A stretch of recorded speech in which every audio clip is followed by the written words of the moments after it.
Hi everybody, it's Christina. So today I thought it'd be good to talk about perfectionism and how that shows up and things that I've done in my life to help me with the perfectionism. It's something that I feel like I've had my whole life.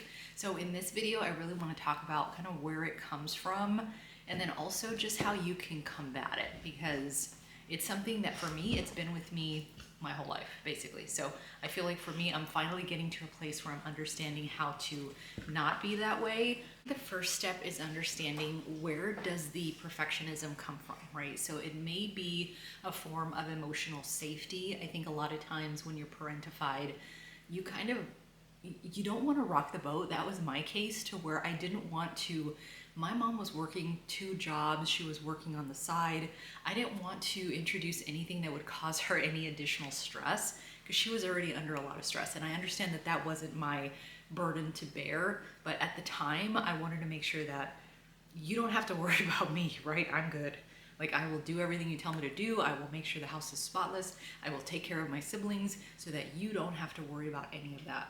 So I think that was part of it. I think mistakes to me were so detrimental, because I knew that not only was it was going to cause more harm and more sadness and more, it was going to cause my mom to be like, have to deal with more, have to have more on her plate, and I didn't want that for her. So again, that was not my burden to bear, but at the time, of course, I wanted to make sure everything was good, so that mom just had to go to work.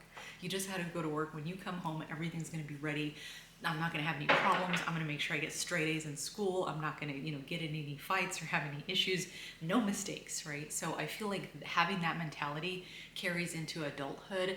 But yes, that's where it comes from. I think is just the emotional safety. Maybe you were, shamed for getting bad grades, or maybe you were put in a position where you just didn't feel like you were getting love unless you did a certain way. And I feel like that was not necessarily the case for me. It wasn't conditional, but I feel like I was pushing to make sure that I was making sure everything was good, right? Mom didn't have to worry about anything. I got it, right? I got it, mom. You can just focus on what you need to focus on, and everything will be good here at home. Hyper independence definitely plays into this a little bit, because I feel like and for me, when I was parentified as a child, I was the one that did it all, basically. Like, mom was working, so I was here in the house. I had to focus on this, and this. My siblings were younger, so I think it's a little different for me in that, yeah, nobody was going to come and help me, because obviously my siblings are little. They couldn't take on any of the burden of taking care of the younger siblings, because they were young themselves. So like when I was 9, so again, my mom had a 2-year-old and then a pair of newborns, a set of newborn twins. So I feel like, again, they're not going to help me do anything like that, right? I had to be the one to do that. So, and I think plus having, because my brother was older than me, but again, being the eldest daughter is a little bit different. I feel like I took on the role a lot more. My brother was kind of out and about with his friends. He wouldn't really, come to the house a whole lot. So I think for me, I just took that on myself. And I think my mom, the way that I demonstrated that I had it and I got it, like, she didn't have to worry about it. And I know that now, and I've had these conversations with her now, that she's very apologetic, and she knows that it definitely caused some issues with me and my personality and the things that I do growing up. But I feel like for me, hyper independence was there since the beginning, because I realized I have to do this myself. I'm not going to have any help. So I think that lends itself a little bit to the perfectionism, is that you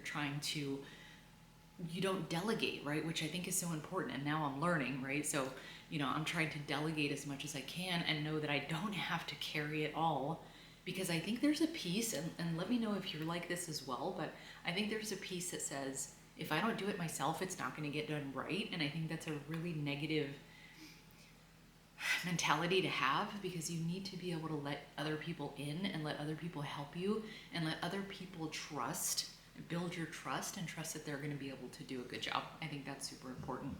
I also think where the perfectionism comes from a lot of times is going to be from not really having another identity. Like, that's all you knew, right? That's all you knew growing up, is that you had to be a certain way, no mistakes.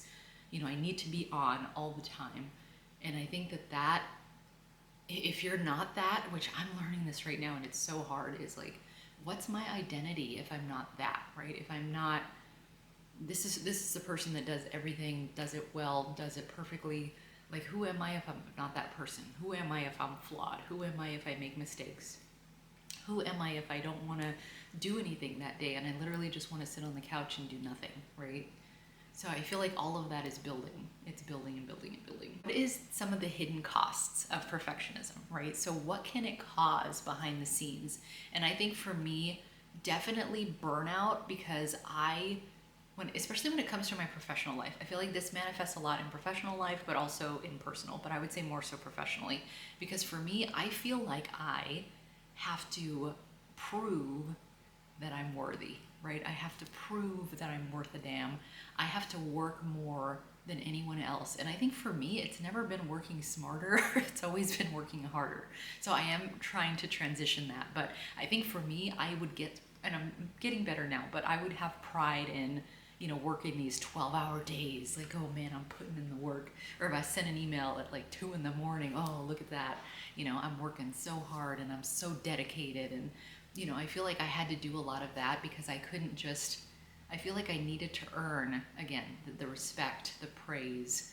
And for me, like, rest is a problem, right? I think you've gotten that from this channel up until this point. So it's hard for me to rest. And I feel like in a lot of cases, especially with work, I have to earn the rest, right? So if I'm taking a day off, or oh my goodness, when it comes to vacation time, like if I'm going to take that time off, I feel like I have to have everything wrapped up nicely in a little bow before I leave. So that way I'm not handing things off to other people.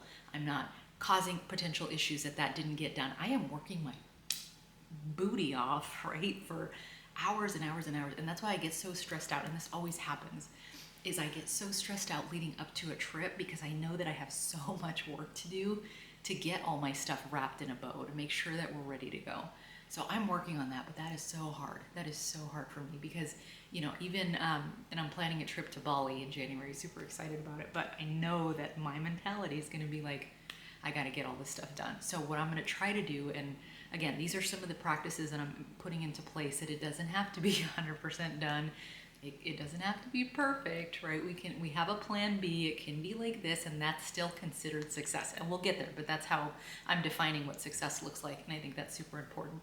But also overworking. I think decision paralysis is another one, right? Because for me, when somebody, and we talked about this a little bit in the last video, when somebody's asking me to make a decision on like where to go to eat, right?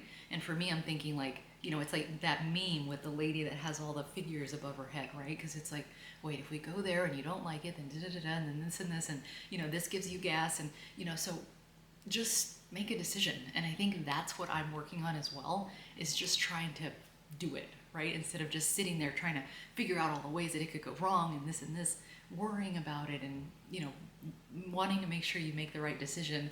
Just do it and you're there. Having high anxiety around mistakes, like you have to understand that mistakes happen. And I think for me, anytime I would mess anything up, either at work or personally, like that like ruins everything for me. Like I feel like such a crappy person, and I feel like I'm the worst because I messed up. So I think that's another thing that manifests, right? You have high anxiety around mistakes. I think also just not wanting to try something for fear of thinking that you're going to mess it up, right? So holding back and not giving yourself those experiences because you think somehow it's going to mess up. I think that's another key cost of perfectionism. I think what really helped for me, and again, this was something that I worked with my therapist on it, specifically on the perfectionism, but having a certain voice or a name or kind of like a piece of your identity is that, right? And just understanding that that's not you, that's more of a survival kind of mechanism, right? Because this is what we adapted based on our situation, right? So you can name it, call it something. Maybe it's the perfectionist, maybe it's the protector, but just have an understanding that that isn't you. It is just a piece of your personality overall. I think what's really helpful too is asking, what is it trying to protect you from?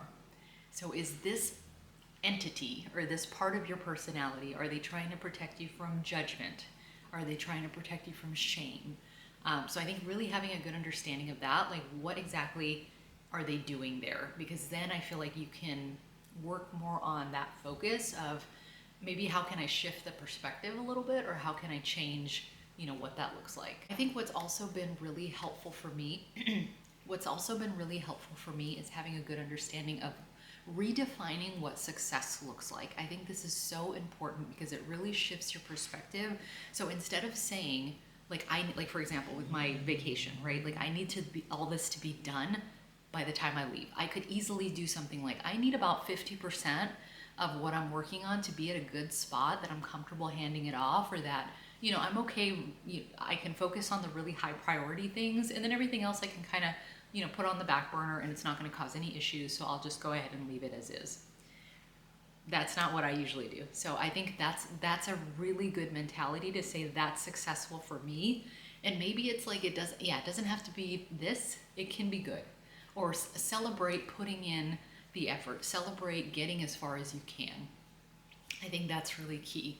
And it's so hard, let me tell you, because, you know, and again, I will check in when it's time for that vacation and let you know exactly what I'm doing and how I'm shifting that perspective that I normally would have had. But it's so important. It's so important because I think that's really going to give you a different mentality and allow you to take that burden off your shoulders to really be able to feel good about where you are. This is a good space to really focus on affirmations. So, you know, one of the ones that I tell myself is you don't have to be perfect to be worthy. I think that's super huge because it's so true. Like you can exist and be worthy of love, be worthy of respect, be worthy of admiration just by being you. You don't have to perform, and I don't have to be, you know, this perfect ballerina on a, you know, jewelry box that just is just awesome and perfect to be respected and be found worthy. So we all deserve that. We all deserve that to be able to just be. So that is a really good one for me. Also understanding that it's a journey. Again, it's not something that you're just going to achieve overnight. I'm working on these things every single day. So just give yourself some grace. I think really having internal dialogue, I talk a lot about having conversations with your inner child that you would have loved to have gotten from your parents, loved to have gotten from anyone else in your life. And I think telling that inner child, you deserve unconditional love. You always deserved unconditional love. You developed these survival mechanisms because you were put in a situation where you had to, but you deserve unconditional love. And I'm working on now giving you that, you know, through it's almost like I'm kind of reparenting my inner child myself, by giving that grace and giving, you know, telling her that I do listen to you, I do hear you. And I think that's really important. Outside of just perfectionism, I think you have to have that dialogue with your inner child, because I think if you were parentified, you didn't have a lot of that. Like you were moved into an adult role really quickly. So you have this little child that just says, I never really got to live and to be, and, you know, and even now as an adult, you know, I'm being kind of hidden in the closet, and I really want to, you know, be here and be with you and be on this journey with you. So I think that's really important, is to keep that dialogue going, because I think that will help as well. Okay, so I'm going to wrap it up there, but I hope this was helpful. Again, always just sharing things that have been working for me, mentality shifts that I've had. Perfectionism is a big one, something that I'm probably going to be working on for a while, if not forever, right, in one piece or another. But I definitely feel better about where I'm at. I'm not working, you know, 80-hour weeks anymore. I'm doing what I can, and I'm salary, so I try to stay right at 40 hours. But yeah, it's been working well. So I hope that was helpful. We'll meet again next week. I see you, and you deserve all the good things.